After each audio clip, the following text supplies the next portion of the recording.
Thanks for tuning in to the Marvel Movie Minute. Want to skip those pesky ads and get early access? Become a member at truestory.fm/join and discover all the other great perks that come with it.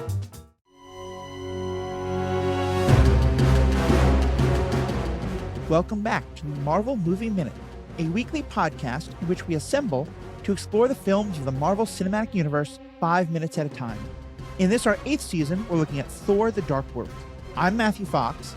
And I'm Pete Wright, and today we're talking about minutes 81 through 85, which begins with the exit of a mysterious dark elf and ends with the entrance of a mysterious Asgardian.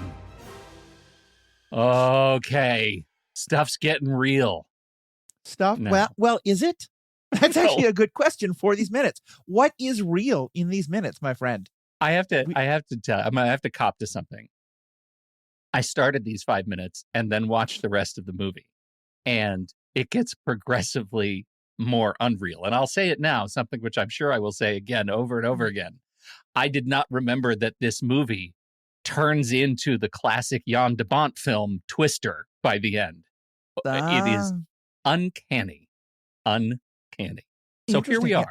I mean, that might be fun to talk about. I have an aunt and an uncle who met when they were both hurricane chasers, tornado chasers, forgive me. So we can have a Twister tie-in. We can do all sorts of fun things. Outstanding. But I imagine first, as we get closer to the end, we're going to get more excited about talking about Twisters. But first, because as you know, I know you have a lot of cinematic critiques, but my positivity on this movie is what should try to pull us out of your cinematic snobbery. Mm-hmm. Let's talk about the return of, I think, the best character in this movie, the one who carries every scene he is in and really should be in all of them.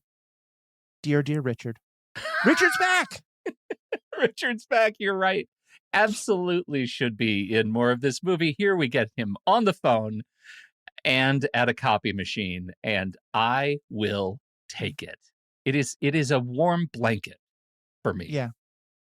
For those who don't recall, Richard was previously seen having a bit of a first date with Jane Foster. I say a bit of because it was interrupted prematurely. But he has reached out and called her just to say, hey, listen, I think we had a good date. I would really like to do that again. He's being a perfect gentleman. I think what's interesting, though, is that his phone plan seems to have interdimensional coverage. It does. Which I don't think I get that with Google's phone service. Do you get that with yours? I don't get that with mine, but it is AT&T, which is notoriously unpredictable. I mean, I wouldn't put it past them. Look, here's the thing that I wonder, and I wonder how much this credibility this buys the movie with you. It seems to me that our scientist Jane is equally gobsmacked that she's getting a signal. When the movie does this, and I'm going to speak writ large about movies, when they hang a lantern on this kind of technical mystery, does that absolve it of otherwise feeling ridiculous to you? In this case, Jane is in the Dark World, Svartalfheim, wherever, in, a green, blue, or green, beige Mars kind of place, in a cave, and because the convergence is happening, and because they happen to be standing very near where all of the shoes and tin cans and trash that they were throwing way earlier into the movie when they were in the warehouse, because they're so close to that, apparently the signal is navigating through the dimensional vortex. And she says, just stay on the phone. How is this happening? How is this happening? Does that buy it something for you in the realm of fantasy? You asked if I thought it absolved, and absolved is a legal term, so I'll respond with one. Guilty. Guilty. Primarily because you started also by asking if it hung a lampshade.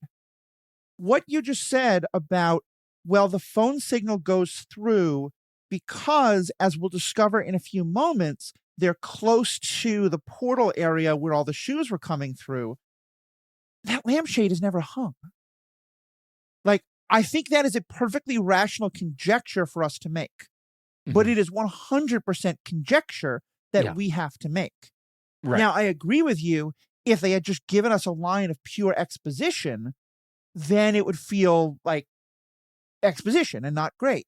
Right. But to me, this kind of sets up again, it's like the movie is trying to be things that it's not, because you're asking about fantasy. To me, this is sci-fi. Mm-hmm. The question of, do telephone signals go through portals, and can you use telephone signals as proof of, oh, hey, the portal must be nearby? That's cool science fiction. And so if she'd had a moment of being like, oh, we might be near the portal, that would have been cool. But instead, she gets the call and then, seemingly totally unconnected to it, stumbles into the area where the portal is and then goes through the portal. So it feels like they kind of wanted to throw this in for the smart people, but didn't want to confuse any of the not so smart people by actually talking about it at all. And the result is just,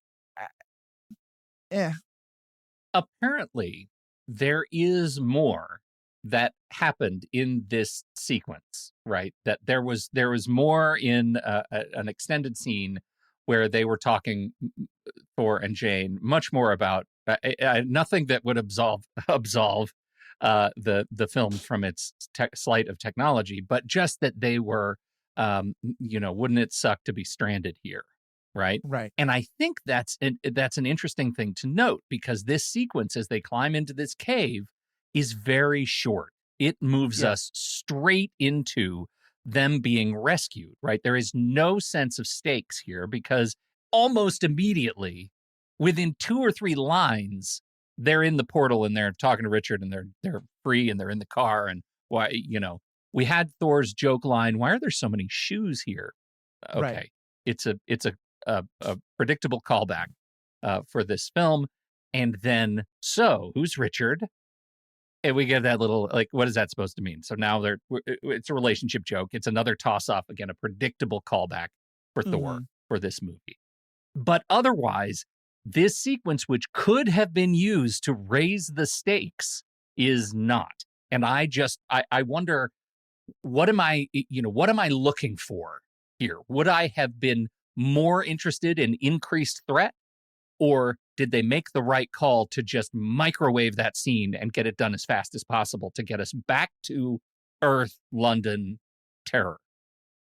Well, first, I need to talk to you for a moment about the care you have to extend to people who've experienced trauma. Because, and quick aside, I have PTSD. I'm making a joke here. I understand that. Please don't take this too seriously. That being said, watching this movie is traumatic. And so to tell me that there's potentially more of this movie, you can't just do that to me. I had to catch my breath. Please, God, don't tell me there's more. I'm almost done with this horrible movie. But all that being put aside, I think to me, it again just speaks to, I think, a movie where Eric was a much bigger part of the movie, and because there's always been an element of pseudo-science to all of this, with the convergence and the physics and this idea of like, that what is, because to me, this speaks to actually like a much deeper issue, which is, there's a great quote, I forget who it's from, it might be Grant Green, but it's basically like, religion is that which man, if you take science to its further possible extreme, it will always seem like magic to those who don't understand it. Mm-hmm. It's something like that. But it's the idea of like, as our scientific knowledge grows, the realm of things that we think of as religious and that move into science will always be shifting. Mm-hmm. 2,000 years, 4,000 years ago, no one understood how the sun moved across the sky. So they created myths to help understand it. We don't need to do that anymore. We understand how it works. And so the convergence, the tree, Yggdrasil, all of that is mythological for us humans. And it's kind of a reality for the Asgardians, but they think that we think of it as all mythological. Mm-hmm. But what Jane and Eric are doing is making it scientific. They're figuring out the science of the convergence. They're figuring out the science of these portals. And so if we'd had a little bit more of that, if we'd had, Eric trying to figure out what that, because Eric has still never even gotten to go back to where that portal was. Right. If we'd had a little bit more of that, and then again, some moment of Jane realizing, and you don't even have to have her say it. It can just be, if at some point earlier someone had said, yeah, I mean, at a portal, you might get all kinds of radio waves going through to the dark world. She gets the call, you see her face light up, and she starts looking now for the portal. Like, that's an awesome connection. Yeah. That would have been a cool throwback. I'm not a writer, so the way I'm explaining it, it probably could have been much better than that. But still, like, I think that's kind of the possibility that this holds. Instead, it's just dumb. Yeah. What you just described is both narratively competent and easy, right? It's just a miss. Because what we get in the cave has not been grounded in anything that they've taught us. And in fact, I think we're going to find in the last 25 minutes of the movie that it doesn't get much better than that. Well, especially because is the fact that those radio waves go through, or in this case, telephone waves, whatever, I'm not a scientist, is that about the convergence or is that about the ether? Well, I think it's about the convergence. It's right. The portals themselves are not a function of the ether. But wasn't the portal of all them throwing the stones, wasn't that because of the ether?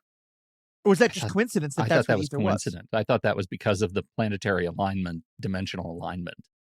Oh, see, I 100% thought it was because of the ether. No, I think the ether is the separate MacGuffin. Right. But the fact that the ether is found, like they're investigating the portal and they find the ether. Yeah. I think my conclusion is a natural one to draw, even though yours may well actually be better supported by the text. I don't think you're off the mark to see it that way, but I do think it's incidental. Right. Well, I mean, certainly the fact that it seems to be happening, even though the ether, but I don't know, maybe Jane's phone will work anywhere because she has the portal, you know? Because maybe. She has the ether inside her. She has the ether. We don't know.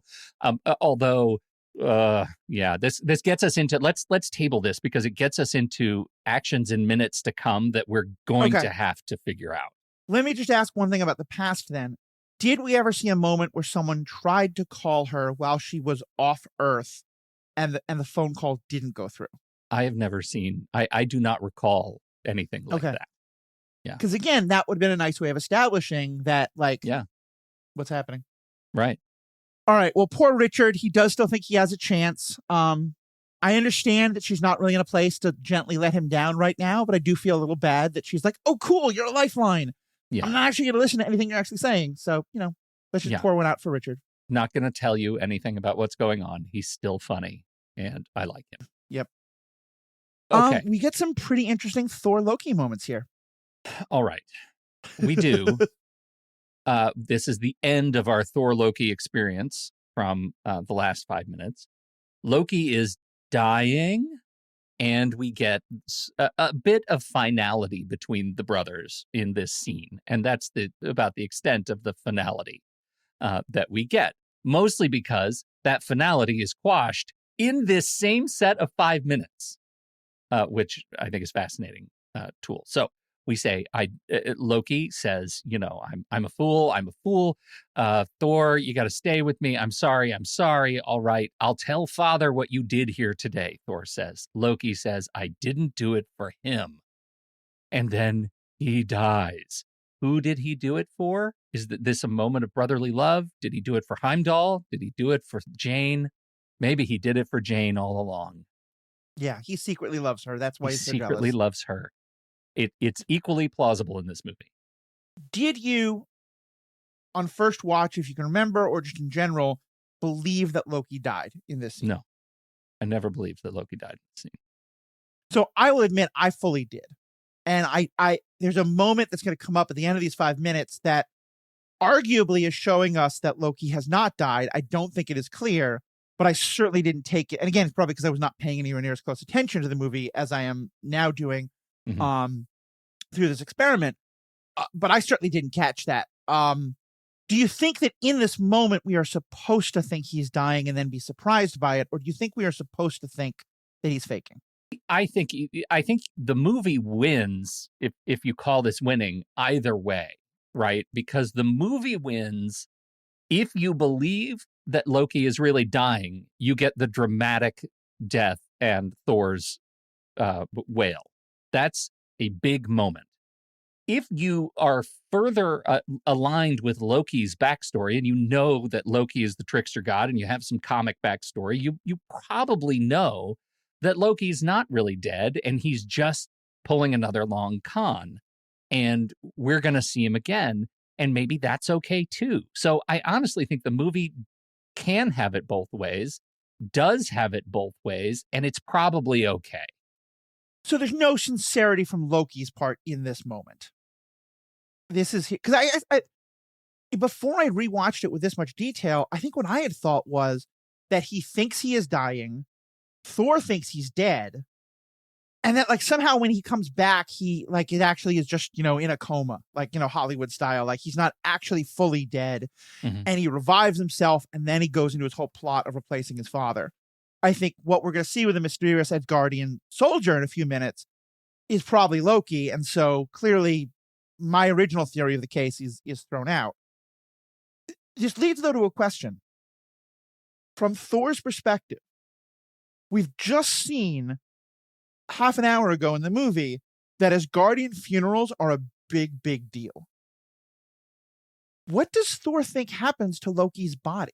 Yeah, that Does is he a just leave it great there? question. I was wondering the exact same thing.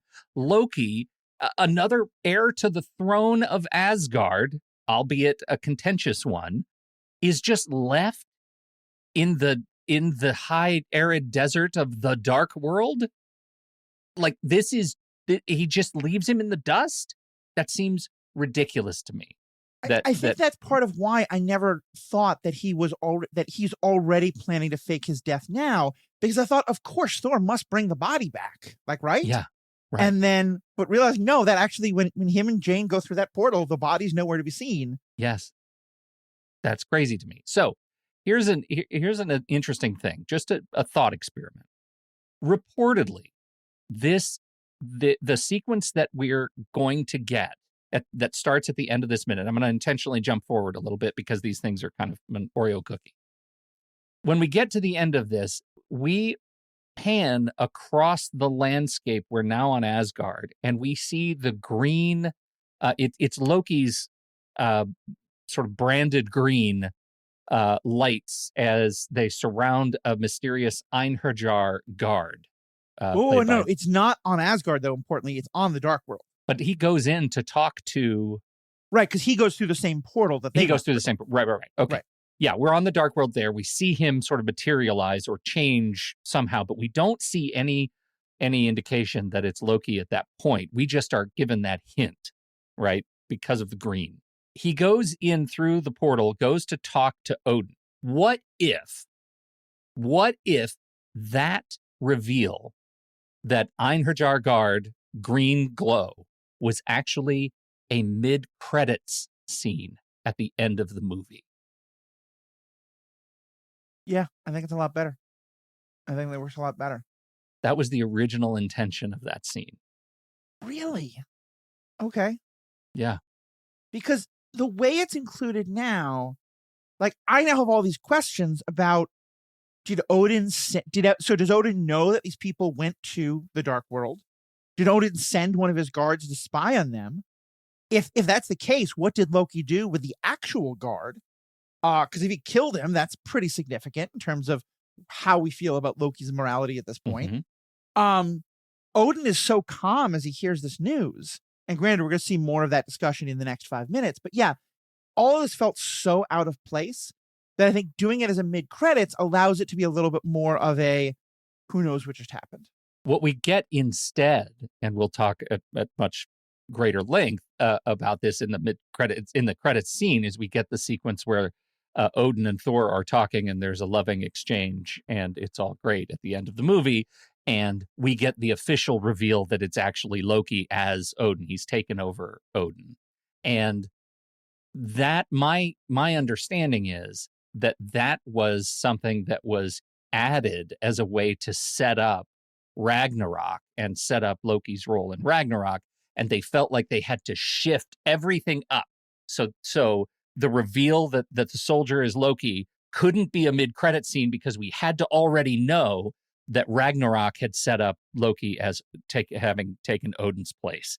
And so it was an efficiency cut that I think makes these minutes, I think it makes Loki's resolution in this movie worse because it answers too clearly what happened to Loki. We lose stakes in this movie within 3 minutes we had the opportunity for something great and we lose it. It completely deflates. If you have any concept of Loki, of who Loki is, and you know that Einherjar guard is actually just Loki shapeshifting, then boy, just sucks the weight right out of it. It really does. And I also realize it sets up the only real inconsistency or kind of thing that I think is missing from what I think is the best of the Thor movies and one of the best of the MCU movies, Thor Ragnarok. Because, so much, we've had this pivotal moment of Odin realizing, it's funny, I never really thought about how much is missing here. Odin is going off the deep end. His sons betray him in the immediate aftermath of the death of his wife. What's his reaction to that? Yeah. We don't know. And part of why it's so significant, my connection to Ragnarok is, in Ragnarok, he has basically retired from the world. He's gone off to this literal retirement community in Norway to get ready to die. Yeah. And is that because Freya died? Is it because he finds out that his sons betrayed him and went to the dark world? Is it because he came to realize how wrong he was? And why is this significant? Because that's the whole point of Thor Ragnarok, is all the secrets that he was hiding. Oh my God, I'm just realizing there's this huge connection that could have been. Yes. Because to me, understanding Odin in Ragnarok hangs a lot on understanding how does he come out of the place where he is in this movie. And this movie's not giving us any of it. This movie doesn't give you any of that. Isn't that fascinating? Especially when we have this opportunity leading into these moments where Odin is essentially ripped from the story, right? Right. This is it. This is the last we get of, the last we get of actual Odin. And the only reason we know it's actual Odin is because it's actually Loki talking to him as an Einherjar soldier. But this is the end that we see of Odin. Odin gets no resolution of this until, the resolution of his story later in Ragnarok. I don't know if Anthony Hopkins still wants anything to do with the MCU. He's certainly got enough great things to do, and he's also getting pretty old by now. Right. But, and I have checked off the Loki train. I'm just not a time travel guy. It doesn't work for me. But I would love it if at some point in a season of Loki, while he's bouncing around all the time, he gets to go and watch the moment of his father. Maybe he does confront his father and he comes back and tells, what's the end of that conversation? Yeah. Is it that when Odin hears how much he's been betrayed, that's what makes him decide to go off to the retirement home, and he tells this guard, tell Thor that he's the new king, and because of course Odin would put his succession in just one measly guard, but then Loki says, okay, cool, well, I'll be the king, and then whatever version of Loki is in the show is looking at that and being like, oh, Loki, you were such an idiot, whatever that is. But that would be a great, if you've got a time traveling Loki and you've got this huge hole in the plot, give us some father-son reconciliation. Yeah. Or just tell us what happened with the father. Yeah. Why did Odin give up the throne? And how is it connected to these incredibly traumatic events that happen in this movie? Yeah, for sure. It's a whiff on these minutes, definitely in this movie. Okay, so that's the Loki situation. Meanwhile, back at the ranch in London, Jane and Thor get back to the apartment, to her flat. And we see the intern and Darcy and Eric. Still no pants. It is refreshing to see this crew together again. I like them. I find them charming, and I like Eric. And I'm glad he gets to be in this scene. How's that? Yeah. I'm very done with the underpants joke because it just undercuts the actual seriousness, the interesting things he's figuring out. You could at least put him in boxer shorts by now, but don't get me wrong. Nothing wrong with tidy whities, but clearly he's in tidy whities to be part of the joke. So to be part of the joke. Yeah. Give him some pajama pants or something. Give him something else to move him along. Do love Darcy's reaction of being like, where were you? What happened? We were so concerned. And then it registering that Jane is dressed like an Asgardian maiden and going, did he go to a party? Yeah. And I love that was one of the options. Saying it, the way she's saying it isn't, I am so concerned about you now, trying to understand. It's not, oh, look at your great outfit, I'm supporting you. It's all the concern about where she's gone is now, if you went to a party, why didn't you bring me? Because that is Exactly. 100% the subtext of when she says, did you go to a party? And it is the light in this moment, that delivery. She is once again Pat Dennings for the win. I think she delivers that moment perfectly. And, science talk, I need you to get me all the information, gravitational information, and do all that stuff because we need science to help us. Right. And that's going to lead into some heavy duty exposition. So I don't know. Does that mean you like this minute? This was a period of being punched in the face I found more pleasant than other periods in which I was punched in the face. Yeah. I think I liked the minute a lot more till you pointed out some of the things that it's kind of funny that we're in the reversal of roles. I was kind of coming in here like, yeah, this was a fine 5 minutes. There was some silliness. And then you kind of went deep and I was like, oh no. Yeah. No, I forgot how much opportunity there is to crap all over these minutes. Yeah. I think, we do get a showcase of some MCU hallmarks, right? From an editing perspective, MCU loves abrupt cuts to break emotional heaviness and give us balance from heavy duty bits. The rescue of them, of Thor and Jane going through the portal, ending up in the car. So who's Richard?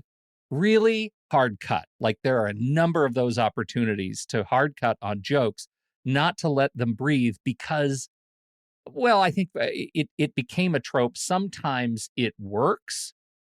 Often it comes from, I think, a lack of trust in the bit, right? It is like, let's just move on to the next thing fast so that, we think maybe the underwear joke is playing out, it's a little bit long in the tooth. Let's just move on hard cut. Yeah. That is how it is conveyed to me as an audience member, because they don't let anything breathe in.